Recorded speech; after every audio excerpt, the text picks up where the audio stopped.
तर सगळ्यात आधी फ्रेंड्स तुम्ही ब्लाऊजचं फिटिंग आणि फिनिशिंग बघू शकता। तर 34 size with princess cut blouse आहे। बॅक हुक आहेत, फ्रंट आपला जो आहे पूर्ण पॅक असणार आहे आणि या ब्लाऊजचं पूर्ण कटिंग जे आहे मी माझ्या या व्हिडिओमध्ये शेअर केलेलं आहे। सो व्हिडिओ एकदम शेवटपर्यंत बघा। हा आता आपला मेन पीस आहे, ब्लाऊज पीस जो 1 मीटर आहे, कारण स्लीव्ज आपण याला पफ स्लीव्ज केलेले आहेत त्यामुळे जो पीस आहे आपण थोडासा एक्स्ट्रा घेतलेला आहे, मोठा घेतलेला आहे। जर तुम्हाला पफ स्लीव्ज बनवायचे असतील तर पीस जो आहे आपल्याला 1 मीटरच लागतो। 80 सेंटीमीटर पफ स्लीव्ज जे आहेत तर ते होत नाहीत। तर सगळ्यात आधी आपण जे मेजरमेंट आहे पेपरवरती बघणार आहोत, त्याच्यानंतर अस्तरवरती आणि मग मेन कापडावरती आपलं जे कटिंग आहे तर ते असणार आहे। आता 34 साइजसाठी सेम मेजरमेंट जर तुम्हाला हवं असेल आणि तुम्हाला तुमच्या माप जर माहिती नसेल तर तुम्ही हेच मेजरमेंट ठेवून तुमचं जे ब्लाऊज आहे तर ते कंप्लीट करू शकता। तर हे एक परफेक्ट मेजरमेंट आहे 34 साइजसाठी। जर 34 आणि 36 ला सुद्धा हे जे मेजरमेंट आहे तर ते चालतं। आता सगळ्यात आधी आपण पूर्ण उंची घेणार आहोत। आपल्या ब्लाऊजची जी पूर्ण उंची आहे तर ती 13.5 इंच आहे, प्लस त्याच्यामध्ये आपण 1 इंच मार्जिन ॲड करायचं। 14.5 इंच पूर्ण उंची मी घेतली। त्याच्यानंतर जे शोल्डर आहे मी 5 इंच घेतलेला आहे, कारण फ्रंट आणि बॅक जो आहे आपण डीप ठेवणार आहोत, तर त्यामुळे आपल्याला डीप नेकची इथं माप जे आहे टाकायचं आहे। आता शोल्डर मी 5 घेतलं, त्याच्यानंतर मुंडा जो आहे आपल्याला 5.5 इंच घ्यायचा आहे। आता मुंडा मी 5.5 इंच घेतला। आता प्रॉपर आपलं जे माप आहे छातीचं ते घ्यायचं आहे। आता चौथीचा चौथा भाग आपला 8.5 इंच येतो, तर आपण छातीचं जे माप आहे 8.5 इंच इथं पहिल्यांदा आपण प्रॉपर घ्यायचं आहे। त्याच्यानंतर 2 इंच त्यामध्ये मार्जिन ॲड करायचं। तर आता हे बघा 8.5 प्लस मी 2 इंच मार्जिन ॲड करून घेतलेलं आहे। त्याच्यानंतर कमर जे आहे 7 इंच आहे, 7 इंचामध्ये सुद्धा आपल्याला मार्जिन जे आहे एक्स्ट्रा 2 इंच ॲड करायचं। तर छातीमध्ये आणि कमरेमध्ये सुद्धा आपण 2-2 इंच मार्जिन जे आहे ॲड करून घेतलं। त्याच्यानंतर छाती आणि कमर जे आहे अशी दाखवल्याप्रमाणे आपण जोडून घ्यायची। फ्रंट मुंड्याचा जो शेप आहे आपल्याला द्यायचा आहे 1 इंचावरती, बॅक मुंड्याचा शेप आपल्याला द्यायचा आहे 1.5 इंचावरती। आता हे बघू शकता मी कशा पद्धतीने जो मुंड्याचा शेप आहे तर तो देत आहे। आता इथं मी जे आपलं माप घेतलं होतं 8.5 इंच, तर तिथंपर्यंत जो आपला मुंड्याचा शेप आहे तर तो स्टॉप केलेला आहे। त्याच्यानंतर गळा रुंदी मी इथं 2.25 इंच घेत आहे। तर तुम्हाला शोल्डरची जी पट्टी आहे आणखीन कमी हवी असेल तर तुम्ही गळा रुंदी जी आहे 2.5 इंच घेऊ शकता। तर मी इथं 2.25 इंच घेतलेली आहे गळा रुंदी।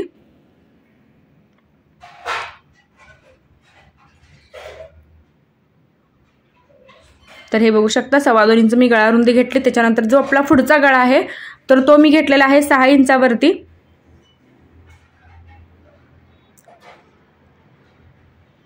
आता हा बघा पुढचा गळा आपण 6 इंचावरती घेतलेला आहे। आता बॉटमला हे जी रुंदी आहे मी थोडीशी वाढवलेली आहे, कारण फ्रंटला जो आहे गळा कस्टमरने मला थोडासा ब्रॉड करायला सांगितला होता। सो मी बॉटमला याला थोडंसं अर्धा इंच जास्त केलं। त्याच्यानंतर गळ्याला जो आहे एकदम प्रॉपर असा आपल्याला शेप द्यायचा आहे, जसा इथं मी दिलेला आहे। त्याच्यानंतर प्रिन्सेस कटचा कट जो पॉईंट आहे आपला तो घ्यायचा आहे आपण 3.5 इंचावरती। जर तुमच्या छातीचं पोर्शन एकदम कमी असेल तर तुम्ही 3.25 इंचावरती सुद्धा कट पॉईंट जो आहे तर तो घेऊ शकता। तर इथे मी 3.5 इंच घेतलेला आहे, कारण आपण हे पॅडेड शिवणार आहोत। पॅडेड ब्लाऊज जे आहे आपण इथं रेडी करायचं आहे। आता बस्ट पॉईंट जो आहे मी घेत आहे शोल्डर पासून खाली आपल्याला घ्यायचा आहे 10 इंचावरती। तर 34 साइजसाठी बस्ट पॉईंट जो आहे 10 इंचावरती एकदम बरोबर बसतो। त्याच्यानंतर आपण त्याच्यावरती एक लाईन मार्किंग करून घ्यायची। आता जी आपण 3.5 इंच घेतलं होतं प्रिन्सेस कटचा कट पॉईंट, तिथून आपण दोन्ही साईडला 1.5 इंच घ्यायचा आहे आणि असा त्रिकोणी जो शेप आहे आपल्याला बनवायचा आहे। तर आता हा बघा आपण त्याच्या दोन्ही साईडला 1.5 इंच घेतलं।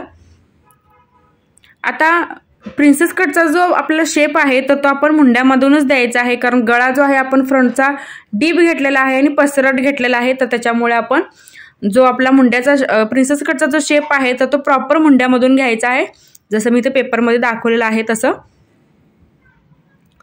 त्याच्यानंतर आता आपलं कटिंग करणार आहोत। आता सगळ्यात आधी आपण जो आपला बॅक मुंड्याचा शेप आहे तर तो कट करायचा आहे।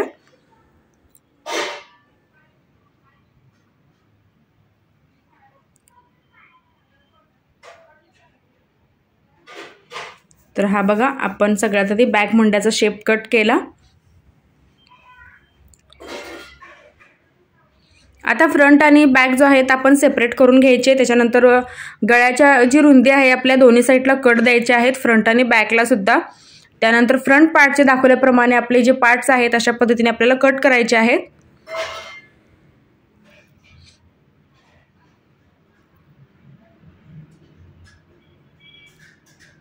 तर हे बघा आपला फ्रंट आणि बॅक जो आहे अशा पद्धतीने पेपरवरती कट करून झालेला आहे। त्याच्यानंतर आपण अस्तरवरती कट करायचा आहे।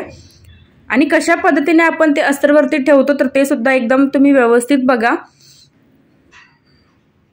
आता हे घेतलेलं आहे मी अस्तर, जे 1 मीटर अस्तर आहे। आता नेहमी आपण काय करतो की बॅक पार्टचं जे कटिंग आहे तर ते सगळ्यात आधी आपण करतो, पण या ब्लाऊजमध्ये आपल्याला काय करायचं आहे की फ्रंट पार्टचं जे कटिंग आहे तर ते सगळ्यात आधी आपल्याला अस्तरवरती करायचं आहे। आणि अस्तरची जी बॅक बाजू असते तर त्या साईडला आपला जो फ्रंट पार्ट आहे तर तो ठेवायचा आहे आपल्याला क्रॉसमध्ये। त्याच्यामुळे काय होतं, तुम्ही कितीही गळा डीप काढला फ्रंट किंवा बॅकला तरी तो अजिबात शोल्डर जे आहे त्याचा अजिबात पडत नाही। आता हे बघा, आपला जो हा फ्रंट पार्ट आहे गळ्याच्या साईडचा, त्याच्यानंतर बॉटमला मी 1.5 इंच घेतलेला आहे आणि अशा पद्धतीने आपल्याला थोडासा क्रॉसमध्ये ठेवायचा आहे आपला हा जो पार्ट आहे तो। आता जसं की तुम्ही अस्तरवरती बघू शकता की आपली जी गळा रुंदी आहे अस्तरवरती एकदम कमी झालेली आहे, म्हणजेच आपलं जे आपण ज्यावेळी आपण हे ब्लाऊज घालतो तर त्यावेळी जे शोल्डर आहे एकदम गच्च बसतं, अजिबात उतरत वगैरे नाही। तर एक महत्त्वाची ट्रिक आहे, जर तुम्ही नक्की ट्राय करा। आता आय आणि हुकच्या साईडला मी 1.5 इंच बॉटमला घेतलं, त्याच्यानंतर आपला हा जो फ्रंटचा पार्ट आहे आपण अशा पद्धतीने कट केलेला आहे। आणि कट करताना आपल्याला हे लक्षात ठेवायचं आहे की तो अस्तरच्या बॅक बाजूलाच आपल्याला ठेवून मग कट करायचा आहे, कारण आपण बॅक हुक करणार आहोत, त्यामुळे फ्रंट जो आहे आपला पूर्ण पॅकच निघायला हवा मेन कापडावरती आणि अस्तरवरती सुद्धा। आता अस्तरचे जे आहे हे पार्ट तुम्ही डबल काढत आहे, कारण मी एका अस्तरला जो आहे कप्स लावणार आहे आणि दुसऱ्या आपलं जे मेन कापड आहे तर ते जोडणार आहे, कारण आपलं जे मेन कापड आहे तर ते थोडंसं पातळ आहे, ट्रान्सपरंट आहे, तर त्यामुळे मी डबल जे आहे आपलं अस्तर जे आहे तर ते काढत आहे।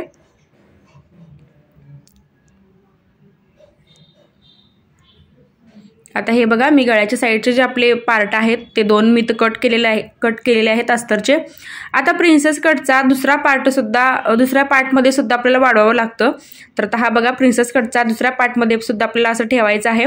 आता कमरेच्या साईडला आपण 1.5 इंच घेतलेला आहे एक्स्ट्रा, जसं की तुम्ही व्हिडिओमध्ये बघितलं असेल, आणि हा पार्ट सुद्धा आपल्याला डबल काढावा लागतो। तर फ्रंट पार्टमध्ये आपल्याला दोन्ही जे आपले पार्ट आहेत प्रिन्सेस कटचे तर दोन्ही पार्टमध्ये आपल्याला एक्स्ट्रा मार्जिन जे आहे वाढवूनच कट करावं लागतं, तर तुमचं जे ब्लाऊज आहे फिटिंगला व्यवस्थित बसतं आणि आतमध्ये सुद्धा मार्जिन जे आहे याचं फुल्ल राहतं। आता हा बघा, मी फ्रंटचे पार्ट जे आहेत कट केलेले आहेत, त्याच्यानंतर आपला जो बॅक पार्ट आहे अशा पद्धतीने कट करून घ्यायचा आहे। बॅक पार्ट मी ओपन साईडला ठेवलेला आहे।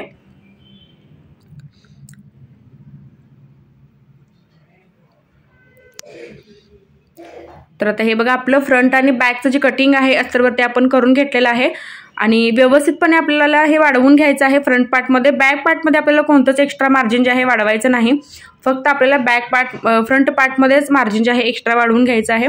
आता आपलं हे मेन कापडावरती ठेवून जसं आहे तसं आपण हे कट करायचं। मेन कापडावरती आपल्याला कोणतंच एक्स्ट्रा मार्जिन जे आहे तर ते वाढवायचं नाही। आणि जसं की मी मगाशी सांगितलं की फ्रंट पार्ट कटिंग करताना तो पॅक बाजूलाच आपल्याला ठेवायचा आहे मेन कापडावरती आणि अस्तरवरती सुद्धा। तर अशा पद्धतीने आपल्याला फ्रंट पार्ट आणि बॅक पार्ट जो आहे मेन कापडावरती ठेवून कट करायचा आहे।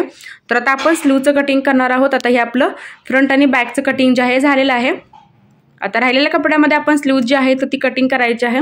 तर आता ही जी स्लीव्ज आहे मला बनवायची आहे 10 इंचाची, तर त्याच्यामध्ये मी 11 इंच मार्जिन जे आहे ॲड करून नॉर्मल जसे आपण स्लीव्ज कट करतो तशी मी पेपरवरती कट केलेली आहे।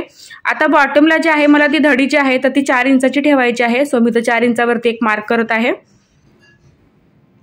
4 इंचावरती मी मार्क केलं, त्याच्यानंतर स्ट्रेट एक लाईन त्याच्यावरती मार्किंग करून घ्यायची आणि ती जो आपला काट आहे तर तो कट करायचा। आता तुमच्या ब्लाऊजला जर काट असतील तर एकदम व्यवस्थित छान दिसतं। आता ह्या ब्लाऊजला काट नव्हते तर त्याच्यामुळे मी एक्स्ट्रा जे आपले ब्लाऊज पिसाचेच काट जे आहे तर ते मी यूज करणार आहे लेस वगैरे लावून। आता हे स्लीवचे आपले 2 पीस जे आहेत अशा आपण कट केलेले आहेत। आता हा जो बॉटमचा पार्ट आहे आपण कट करायचा आहे अस्तरमध्ये।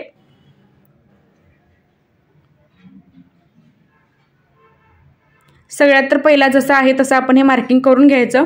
त्याच्यानंतर जी आपली वरची बाजू आहे जॉईंट येणार आहे त्या बाजूला आपण थोडंसं इथं वाढवायचं आहे अर्धा इंच। जितकं तुम्ही शिलाई मार्जिनमध्ये घेता आतमध्ये तितकं तुम्ही हे वाढवायचं आहे।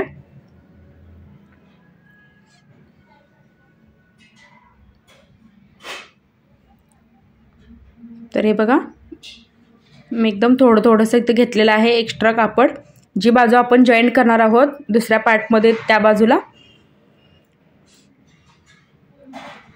आता हा जो आपला बॉटमचा अस्तरचा पार्ट आहे तर तो त्या आपल्याला मेन कापडामध्ये सुद्धा हे कट करायचं आहे। आता आपलं हे जे मेन कापड आहे तर ते एका साईडला आपण हे कापड जे आहे ॲडजस्ट करून मग हा जो आपला बॉटमचा पार्ट आहे स्लीव्हजचा तर तो कट करायचा।